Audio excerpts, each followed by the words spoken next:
Bismillahirrahmanirrahim. Assalamualaikum warahmatullahi wabarakatuh. Selamat pagi Sobat Sejati.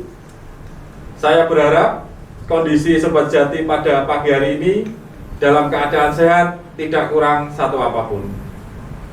Ketemu lagi bersama kita ngobrol santai bersama RSUD Dr. Raden Sujati Sumodiharjo, Purwodadi, Kabupaten Grobogan.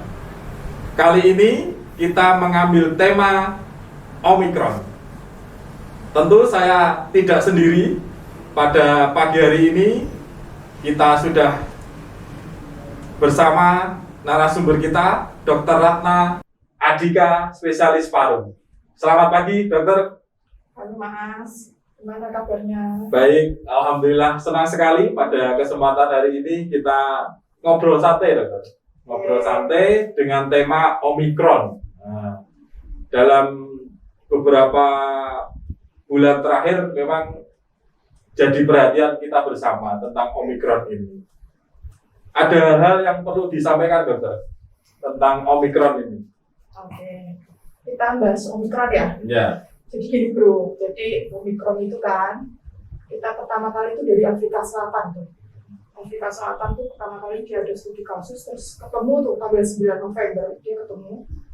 Kemudian dia lapor ke WHO pada tanggal 24 November. Dia lapor ada kasus, ini varian baru nih, Omikron namanya. Kemudian waktu itu WHO masih nggak ada tanggapan. Tapi pada tanggal 28 November hanya berjeda 4 hari. Ada kasusnya meningkat di 4 negara. Nah, itulah kenapa terus kemudian jadi gempar nih Omikron. Ini memang dia varian baru, gitu kan. Nah, itu sekilas dari Omikron. Apa sih Omikron ini hubungannya ke apa? Dia hubungannya berarti ke perjalanan, karena dia awalnya dari Afrika Selatan. Terus kemudian dia nyebar kemana-mana. Kita perlu ingat konteksnya memang berhubungan erat sama yang namanya perjalanan. Kemudian ada studi nih bro dari Hongkong. Dari Hongkong itu dia ngomongnya gini, ada infeksi sama replikasi dari virus. Jadi dari studi di Hongkong itu, laju infeksi dan replikasi varian dari Omikron ini, dia 70 kali lebih meningkat di bronkus dibanding varian yang lama.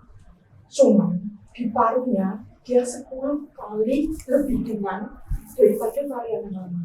Itu kenapa kok laju infeksinya itu kok lebih cepat nih daripada yang lainnya, tapi keparahannya lebih rendah. Itu karena 10% lebih rendah daripada varian yang sebelumnya. Cuma yang perlu diingat satu, nah kenapa keparahan ini nggak bisa hanya dilihat dari variannya aja. Keparahan ini juga bisa kita lihat dari faktor badai sitokin sama imunitas. Itu kenapa kok kita yang dengan komorbid itu harus hati-hati banget gitu ya untuk Omikron. Nah, kalau di Indonesia gimana nih? Di Indonesia varian Omikron itu pertama kali ditemuin di Indonesia itu pas tanggal 8 Desember. Saya ingat banget, itu genting di koran-koran.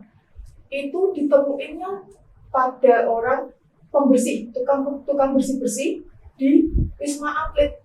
Nah, kalau tukang bersih-bersih mana mungkin dia habis dari perjalanan, otomatis dia tertular. Nah, pemerintah ada catatan penting nih, berarti pemerintah untuk kasus Omikron. Apa yang perlu dicatat di kasus ini?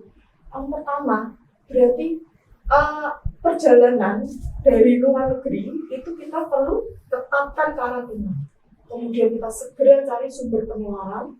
Kemudian yang paling penting protokolnya ditingkatkan lagi, dan yang digarisbawahi vaksin. Itu kalau sekilas dari Omikron ya. Terus apakah gejala yang muncul dari Omikron ini berbeda dengan gejala-gejala dengan varian COVID yang sebelumnya, dokter? Oke, kalau dari gejala, jadi kalau Omikron itu kan kita perlu ngetes PCR-nya tidak ya, jadi WGS namanya. Kalau udah ketahuan, itu baru kita ngomong ini Omikron. Kalau yang saya baca, itu saya bacanya dari Rumah Sakit Persahabatan. Jadi kalau dari Rumah Sakit Persahabatan itu, dia yang nomor 1 dia batuk kering. Batuk kering itu 63% dia batuk kering. kemudian nyeri tenggorok disusul nyeri tenggorok 54%, kemudian keletihan itu ada 50%, habis itu sakit kepala, pilek, demam, dan nyeri perut. Terus bedanya apa nih sama yang delta? Pasti ingat dong, kalau yang delta dulu kan ada anosmia. Walaupun kita di rumah sakit persahabatan ini nggak ada kasus yang gejalanya anosmia, cuma dilaporkan di US, dari 8% ada yang anosmia. Itu pada penelitian di US. Kemudian yang perlu banget, selain gejala, yang perlu banget itu komorbid. Komorbidnya itu meningkat nomor 1 hipertensi, DM. Kemudian disusul asma, ini 3 ini dipegang ya. Kemudian keganasan bisa di paru atau di organ lain. Dan yang terakhir, dia gagal ginjal. Nah, itu kasus-kasus itu perlu digarisbawahi supaya kita lebih aware, kan? Kemudian itu tadi dari gejalanya, terus ada yang pemerintah dalam beberapa periode ini menggalakkan vaksinasi, dokter. Nah, kita apakah vaksinasi itu meredam dengan adanya Omikron ini? Oke. Kalau kita baca-baca nih ya, memang dari kita kan penelitian yang dari Sinovac dan lain-lain untuk Omikron ini kan memang belum pasti karena penelitiannya belum ada. Tapi kita baca-baca di berita, kemudian di jurnal-jurnal, itu kalau vaksin 2 dosis, dia itu mempunyai antibodi neutralizer terhadap Omikron 36%. Sedangkan yang vaksin 3 dosis, dia itu ada antibodi neutralizer terhadap Omikron, dia 95%. Kemudian ada penelitian dari INH, dari Universitas INH, dari Dr. Francis dan Dr. Anthony. Dia di situ bilang kalau vaksin booster ini memang efektif buat Omikron. Tapi ada yang lebih penting juga, nggak ada gunanya kalau dia cuma vaksin. Apa juga protokol itu juga menunjang. Protokol COVID-nya juga harus tunjang. Jadi 2 itu saling menunjang. Jadi vaksin booster itu memang terbukti lebih tinggi efektivitasnya untuk menangkal Omikron ini, dokter. Jadi kalau dari penelitian tadi bisa disimpulkan, berarti kalau booster itu memang masih efektif, memang dia penting. Nah, apa yang harus dilakukan ketika seseorang itu terkena virus ini, dokter? Oke, kalau kita kena virus positif nih, saya nih, kita tuh perlu yang pertama kali dilakukan itu gejala dulu. Kita nilai gejala dulu. Tanya dulu nih, gejala kalian apa? Jadi ada 4 tahapan gejala. Pertama ada simptomatik, gejala ringan, gejala sedang, dan gejala berat atau kritis. Asimptomatik, orang bilang asimptomatik ini tidak bergejala. Bukan, asimptomatik ini dia saturasi. Oh ya, kita pulse oximeter itu saturasi masih normal tuh, 95% ke atas. Terus laju napas, kita lihat dari laju napas RR kalau kita bilang ya, 20 ke bawah, dari 12 sampai 20. Oh masih baik. Tapi disertai salah satu dari gejala yang ringan seperti batuk, pilek, itu dia masuknya ke asimptomatik. Terus kita melakukan apa nih? Isoman. Kita lakukan isoman, tetap kita pantau isoman. Biasanya 10 hari. Kita lakukan isoman sambil kita booster. Kita boosternya pakai apa? Multivitamin sama gejala-gejala batuk tadi kita obatin. Itu dari yang asimptomatik. Kemudian dari yang ringan. Kalau yang ringan itu hampir sama seperti yang asimptomatik. Dia memang saturasinya masih 95% ke atas. Kemudian lajunya juga laju napas sekitar 12 sampai 20. Tapi apa yang beda? Jadi kalau yang ringan itu ada beberapa gejala seperti yang kita pegang, demam, ada demam, letih, ada keletihan, kemudian batuk. Itu ada beberapa gejala sehingga kita bisa masukkan ini gejala ringan nih. Terus apa yang kita lakuin? Kalau kita mungkin isoman ya, itu masih kita lakukan isoman, atau ada yang namanya isolasi terpusat.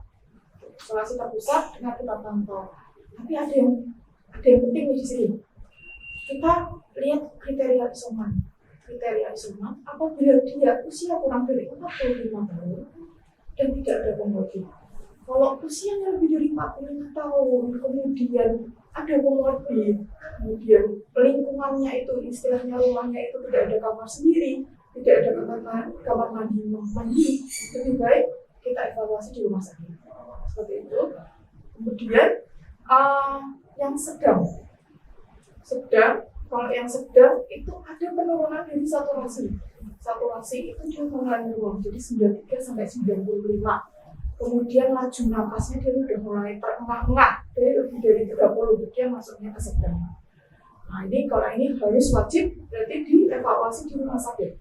Kemudian yang terakhir itu berat dan kritis. Kalau berat dan kritis itu biasanya kita perlu monitoring, biasanya di AED atau di ICU seperti itu. Nah bedanya kalau pengobatannya itu dari ringan kita udah bisa nih mulai masuk antivirus. Tapi kita tetap pertimbangkan dulu apakah dia butuh antivirus atau tidak. Itu karena antivirus kan kita ada efek sampingnya ya, kita tetap pantau dan lain-lain. Itu kalau kita positif. Seperti itu, seperti biasa, isoman itu 10 hari.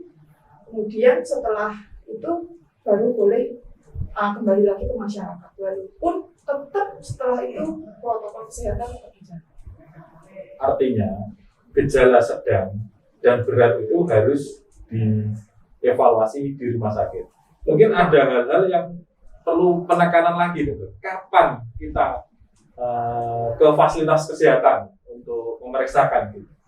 Oke, kalau kita isoman itu kita paling penting itu memang harus punya saturasi oksigen di rumah.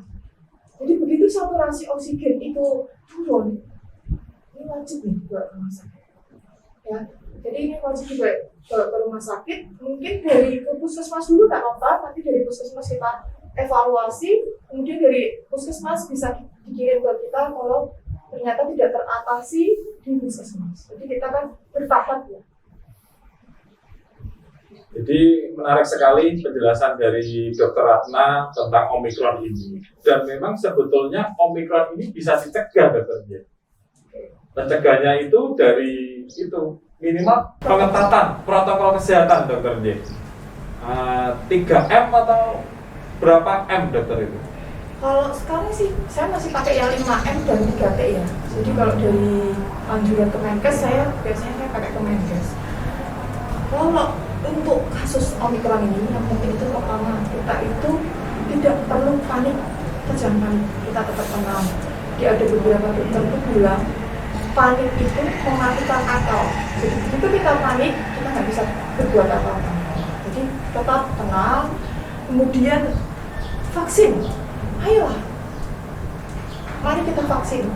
Beberapa kita memang baca di iklan-iklan itu bikin deg-degan. Tapi kalau secara kita yang nakes, saya benar-benar terbantu sekali sama vaksin. Karena vaksin itu memang gejalanya mereka lebih ringan. Terus saya benar-benar terbantu banget dengan vaksin. Itu yang orang-orang nggak tahu, orang-orang awam tuh nggak pernah tahu kalau vaksin ini ternyata berguna. Nah itu. Kemudian ya udahlah, jangan bepergian dulu ke luar negeri. Kita lihat juga yang mestinya tenggang rasa lah. Orang-orang lagi susah kayak gini, nggak usah. Kalau nggak penting banget ya, kalau memang ada kerjaan ya sudah ke luar negeri. Tapi kalau untuk hal-hal yang nggak penting kita batasin dulu supaya dia nggak masuk ya. Kita cegah itu.